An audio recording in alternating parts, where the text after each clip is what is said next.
Bonjour, Vincent Verger, donc moi je suis le directeur des achats et collections pour Olifil.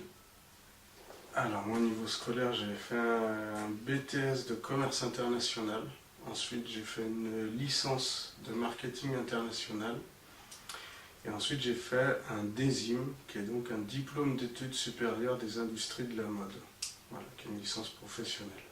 J'ai commencé à travailler chez Quicksilver en tant qu'acheteur. Ensuite, j'ai travaillé pour Canawich, pour Oxbow en tant que responsable des achats. Ensuite, j'ai travaillé pour CWF, qui est les licences enfants pour les marques comme Boss, Timberland, Karl Lagerfeld. Et donc maintenant, je travaille depuis 2 ans et demi pour Olifil en tant que directeur des achats et collections.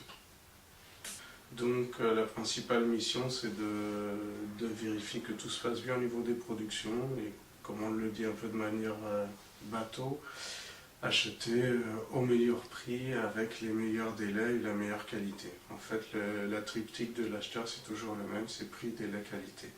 Donc ça c'est une mission et l'autre mission elle concerne la collection, c'est-à-dire donner les orientations stratégiques en termes de style, en termes de collectionning.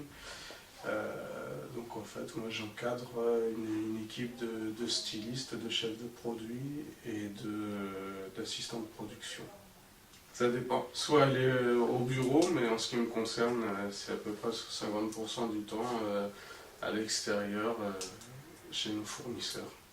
Et après, effectivement, quand on est ici, c'est très varié. Ça peut aller, si je travaille sur les prix, la négociation des prix avec les fournisseurs, la négociation des délais avec les transitaires, la réception des dessins des stylistes, les validations des modèles. Voilà, c'est super varié.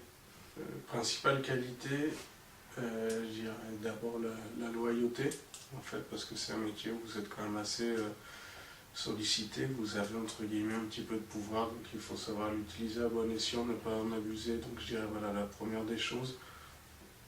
Pour moi, c'est tout ce qui concerne la loyauté, l'intégrité par rapport au poste.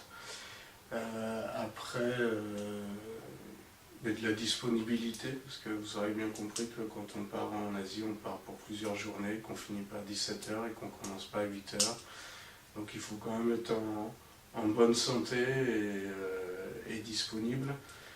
Et puis après, il faut des qualités, je pense, relationnelles, parce qu'il y a du management d'équipe. Il faut des qualités analytiques, parce qu'on a une grosse partie de notre métier qui est de l'analyse des ventes, analyse des chiffres. Donc voilà, donc c'est quelque chose d'assez complet entre analyse, management et créativité. Il y a souvent deux possibilités d'arriver à ce genre de poste. En fait, c'est lié, je dirais, un petit peu à la dualité du poste. Il y a soit des gens qui, comme moi, viennent du milieu, on va dire, commercial, hein, que ça peut être un UT Tech Deco, ça peut être une école de commerce. Et après, il y a des gens qui viennent directement plus du technique, qui ont fait des BTS matériaux souples ou des BTS modélisme ou voire des stylistes. La variété des tâches, le fait d'avoir une partie créative avec la validation des modèles, la validation des dessins qui sont faits par le style, d'avoir ce côté analyse chiffrée, analyse produit, analyse des tendances. Et après, voilà, quelque chose qui me plaît beaucoup, c'est la fonction de management. En plus, moi j'ai la chance d'encadrer des stylistes et des assistants de production qui sont des profils différents, en fait, hein, qu'on gère de manière différente, parce qu'il y a une partie beaucoup plus créative et une partie beaucoup plus terrain. Donc voilà, donc ça fait un panel assez intéressant. Et après, il y a effectivement toute cette partie voyage qui est quand même qui est dure, mais qui est très intéressante, le fait de pouvoir négocier, de savoir négocier avec des gens si différents que des Mauriciens, Turcs, Marocains ou Chinois, on n'a pas du tout la même approche et ça c'est vrai que c'est hyper intéressant et on apprend énormément de choses au contact de gens différents, quoi. Donc ça c'est vraiment top. Dans 10 ans, pour l'instant, moi j'ai toujours, ça fait 20 ans que je fais ce métier, j'aime toujours ça. Donc voilà, après ça peut être, on va se dire que la société dans laquelle on travaille va évoluer et l'idéal serait d'évoluer avec elle.